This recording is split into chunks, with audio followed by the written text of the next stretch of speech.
বলা হয় রং যত গাঢ় পুষ্টি তত বেশি। লাল শাক খুব পুষ্টিকর। প্রথমে আসি লাল শাকের রং লাল হওয়ার কারণ বিষয়ে। লাল শাকের পাতার কোষে আছে প্লাস্টিড, সেখানে থাকে ক্লোরোফিল। ক্লোরোফিল আবার তিন প্রকার: ক্লোরোপ্লাস্ট, ক্রোমোপ্লাস্ট ও লিউকোপ্লাস্ট। লাল শাকে ক্রোমোপ্লাস্ট থাকায় তা লাল রঙের হয়, আবার যেসব গাছের পাতায় ক্লোরোপ্লাস্ট থাকে সেগুলোর পাতা সবুজ হয়।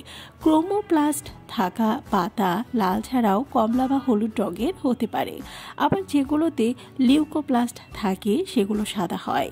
লাল শাকে আবার আছে ক্যারোটিন। এই শাক সূর্য থেকে আসা সব রং শুষে নেয় এবং লাল রং ফিরিয়ে দেয় বলে তাকে লাল দেখায়।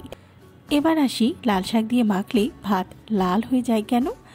শাকের রং লাল বলে এমন হয় তা নয়। এমন অনেক সবুজ শাক আছে যা দিয়ে মাখলে ভাত সবুজ হয় না। পালং শাক দিয়ে ভাত মাখলে অল্প বিস্তর সবুজ হয়।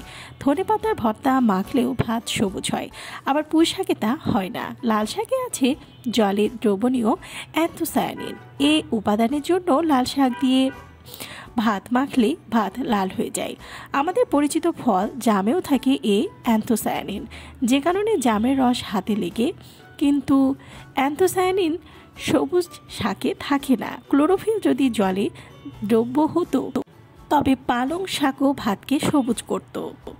আশা করি বুঝতে পেরেছেন। ভিডিওটি ভালো লাগলে চ্যানেলটিকে সাবস্ক্রাইব করুন আর পাশে থাকা বেল আইকনে ক্লিক করে দিন, তাহলে পরবর্তী ভিডিও আপলোড করার সাথে সাথেই আপনার কাছে পৌঁছে যাবে।